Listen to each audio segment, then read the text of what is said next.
Oh my goodness. Ooh, I'm feeling the fire today. Celebration. Thank you, band. Thank you. Woo. Are you expecting a miracle today? Woo, yes, I am. I know I am. Oh, baby, baby. All right, I got to ground down a little bit. So much energy. Becca, I appreciate you. I love you. You do amazing work for us.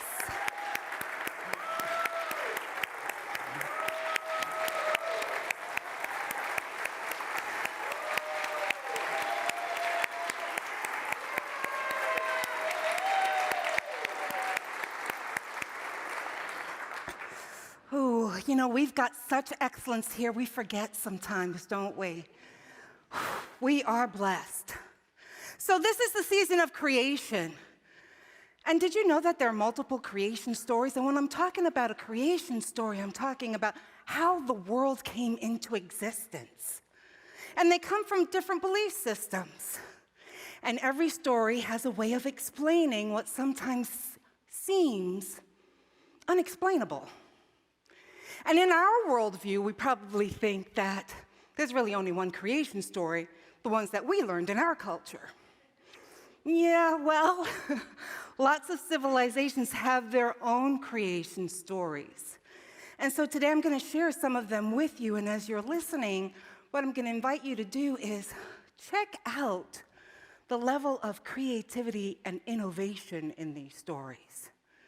And while you're doing that, I'm going to also invite you to hold this question. What is your creation story? What is your own personal creation story? Most of us know the Jewish and Christian creation story depicted in Genesis. You know, Genesis chapter 1. God said, "Let there be light." And there was light, and it was good. And then God spent the next 6 days creating everything else, right? So we got the sky, the sun, the moon, the land, the seas, plants, animals, and humans. And on the seventh day, God went, "Whew, I think I'll take a rest." But did you know the book of Genesis also has a second creation story? Now, when I was in school and I was learning about this, I thought it was just one continuation story. That's how I was taught to me. But in Genesis chapter 2, it talks about God creates the first man, Adam, from the earth, and then breathes the breath of life through Adam's nostrils to create a living being. He also created the garden in Eden for Adam. And God said, "You can eat as much fruit as you want, except from the tree of the knowledge of good and evil." And then when God realizes that Adam's lonely, he helps him out, right? Puts him to sleep, yanks out a rib, creates the first woman, Eve. All right. Now, the theologians suggest that there were two different authors of those two chapters, with two different points of view of God. In chapter 1 of Genesis, the God is described as a distant and powerful deity named Elohim, creator of the cosmos. While in chapter 2 of Genesis, the concept of God is more like a human-like Lord named Yahweh. And the characteristics given to this idea of God is more like a nobleman that's an artisan. But there are more stories. Today, I listened to Jean Lean's talk, and she was talking about the Kabbalah. And it was really an interesting story. The Kabbalah is the mystical side of the Jewish faith, and talking about their own creation stories. So today I'm going to go with the ancient Egyptians, because they have several creation myths, and all begin with the swirling water of Nu, N-U is the name. And Atum, the god, willed himself into being. And then, he had to create a hill, otherwise there was no place for him to stand. They thought it all through. Atom was genderless and possessed an all-seeing eye. She spat out a son, Shu, god of the air, and then vomited up a daughter, Tefnut, goddess of moisture. Eyebrow arch here. You may not see it, eyebrow arch. These two were charged with the task of creating order out of chaos. Shu and Tefnut generated Geb, the earth, and Nut, the sky. From China, the most striking creation story that I found was about Pan Ku. And he is hatched from a cosmic egg. Half the shell above him as the sky, the other half of the shell below him as the earth. And he grows taller each day for 18,000 years, gradually pushing them apart until they reach their appointed places. And then after all that work by Pan Ku, he falls to pieces. And his limbs become the mountains, his blood the rivers, his breath the wind, his voice the thunder, his two eyes the sun and the moon. The parasites on his body, humans.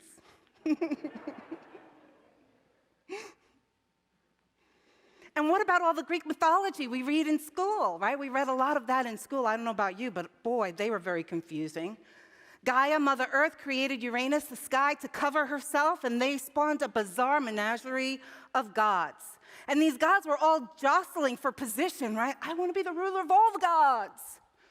And then eventually Zeus emerges, ruler of the sky, as the chieftain of the gods.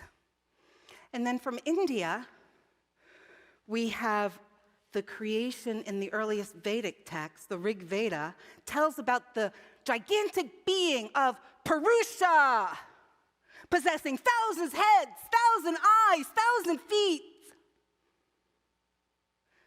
And then the gods sacrifice Purusha, and his body parts are transformed into the world's elements, and the gods, Agni, Vayu, Indra, are created. And also, what's created from Purusha's body are the 4 caste systems in India: the priests, the warriors, the general populace, and the servants. And then the final creation story that I'll share with you today comes from the German and Scandinavian people, and that's about the Norse mythology. In the beginning, there was nothingness. And gradually, the space fills with water, which freezes and then partially melts. And from the drops of melting water, a giant human form appears. His name is Ymir. And from his armpits, a man and a woman appears. Giants like himself, but capable of producing others by more conventional ways. Eyebrow arch. Meanwhile, a cow has licked the melting ice and has revealed another giant, from whom the god Odin descends. Odin and his brothers kill the aged Ymir, and of his flesh they make earth, of his skull the heavens, of his blood the sea, and his bones the mountains, and his hair trees. Now, you may be thinking, wow, these are some really wild and crazy stories. Maybe even making the judgment that, wow, these are really primitive and uneducated folks. But is it any crazier than the stories we believe about our own creation? Is it any crazier than what we believe we are to be in the world? You know, when I was a little girl, my mom told me a story. She said, my dad wanted to name me Sheree, S-H-E-R-R-Y. But Mom was a jealous kind of gal. And she wondered, was this an ex-girlfriend of Dad's? Well, she was not going to name her daughter that. So to kind of keep the peace, she twisted the spelling of the name. And I always knew that story. And when I was around 13, it was really clear to me that the pronunciation of my name was going to be Sheree, not Sherry. And in this one little story from my mom, I internalized a belief that the incorrect pronunciation of my name was a negation of my true identity. And then suddenly, as I was awakening from that false belief, I realized that my mom's story was not my identity. My mom's story was not my creation of who I am to be in the world.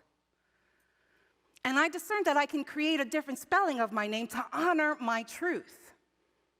And from that moment, I got to tell you, most folks now, they pronounce my name correctly. There's no longer any resistance to that. And I'm sure a large part of that shift is my claiming my own creation story.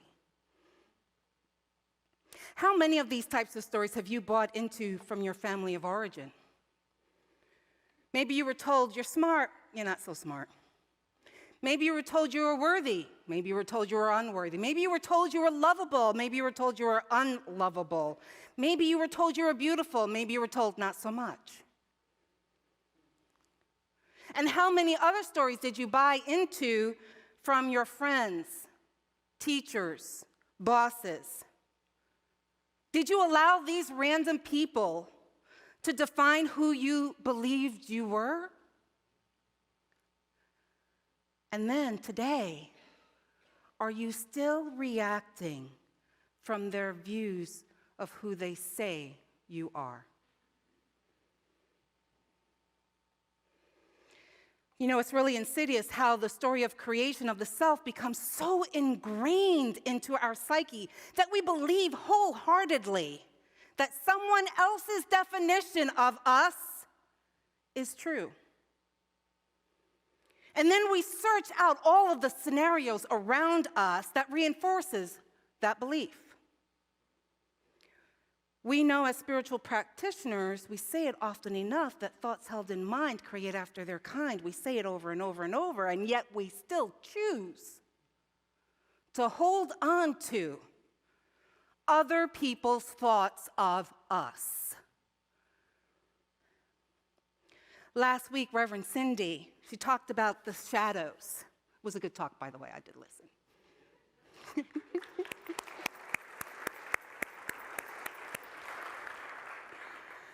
She reminded us that we all have these shadows, and that our work is to acknowledge that the shadows exist, do our self-awareness work to make peace and integrate them, and finally to stop projecting them unto everyone we meet.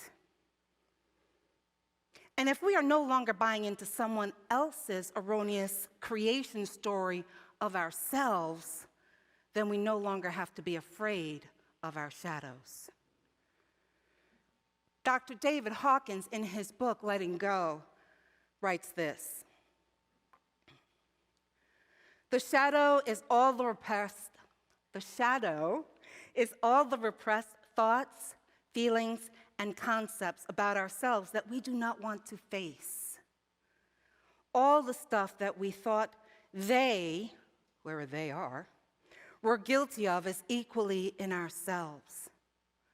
Thus, when it is brought up to conscious awareness, acknowledged, and surrendered, it no longer unconsciously runs us. Once the shadow has been acknowledged, it loses its power. This, my friends, is why we do this work. It's in the resistance of truly comprehending that each of us has shadows, that these shadows become our internal demons. And in our projection of those demons, we see the battle of the world between good and evil. And it takes a lot of our energy, my friends, to suppress our shadows, to suppress our fears, And it's actually so energy depleting that we're drained. And we don't have the capacity now to fully engage in love, fully engage in creating wonder in our lives. And a huge part of the shadow work is looking at the stories we believe are true about ourselves. Because those stories create an energetic field in which we attract to us those same things.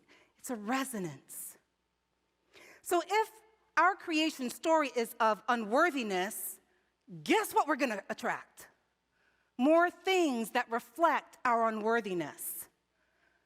While if we've done our shadow work, then our energetic field changes. And now we get to attract things of a higher resonance, a higher frequency. Things like peace and harmony. Like attracts like. Once we allow our shadows to be integrated, we'll stop seeing our shadows in those around us. And then we get to realize there's no us versus them. There is only oneness, and we get to then really step into that practice of oneness, seeing oneness in everyone that we meet.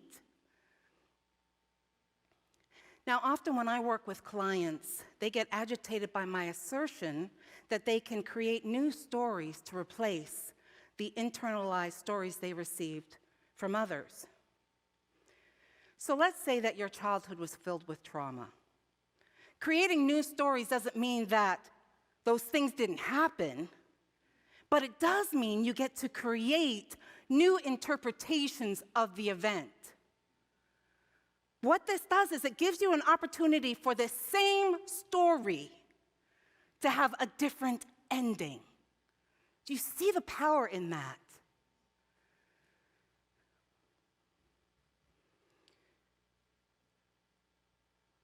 So how do we do that? We start by asking the question, what else could be another perspective of the incident that you've experienced? So here's an example. You know, when we're little kids, what's really attractive to us is fire, right? When we're little, how many parents have gone like, oh God, yes, fire, right? So let's say as a child, you're playing with matches and your parents react with punishment, maybe harshness, harmful words or actions.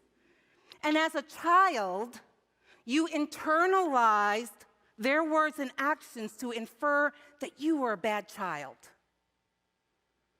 Now, as children, we don't have the mental capacity to separate their words about us as not a definition of us. You with me?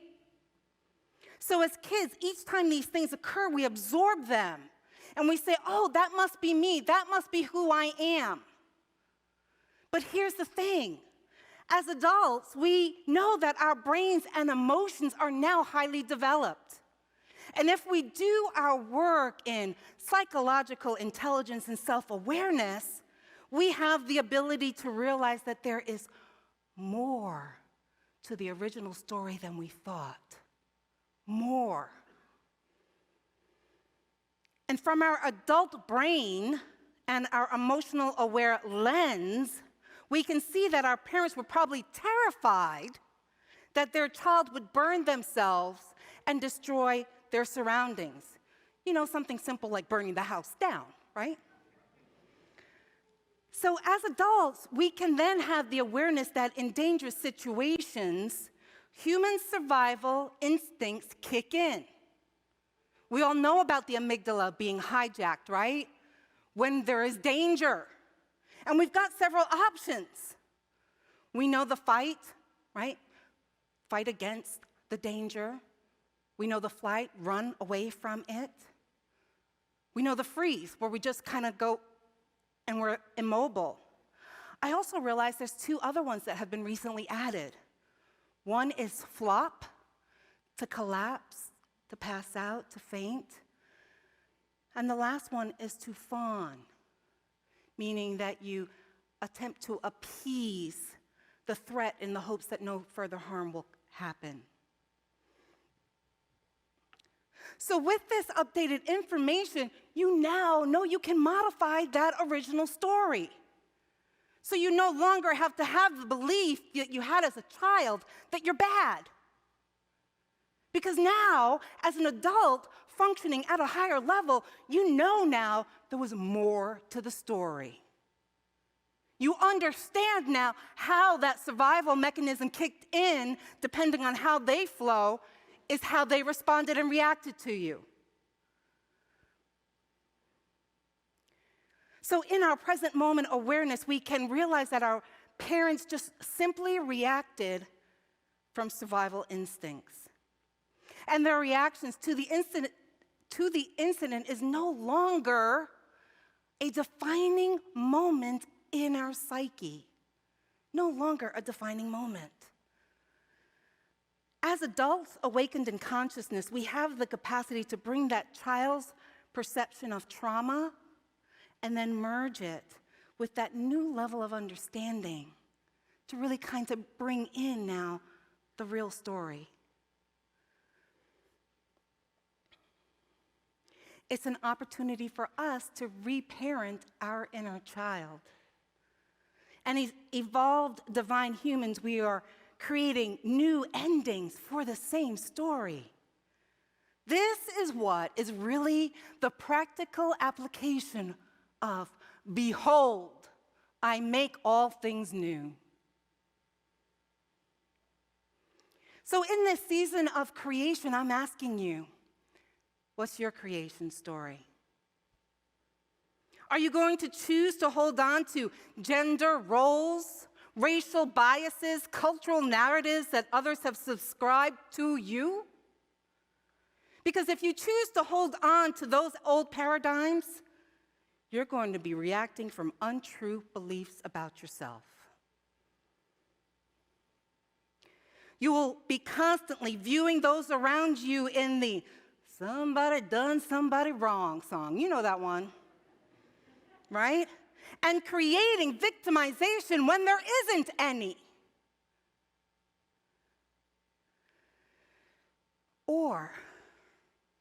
Or today, you can choose to rewrite your origin story from a new level of awareness. Create the life you truly deserve.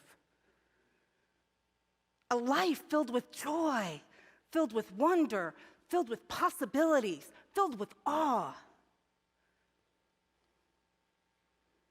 And my friends, we can do this together. It's not like you're going out there by yourself and you're on a limb. We're doing this together because we know as one life is changed, it changes all around them.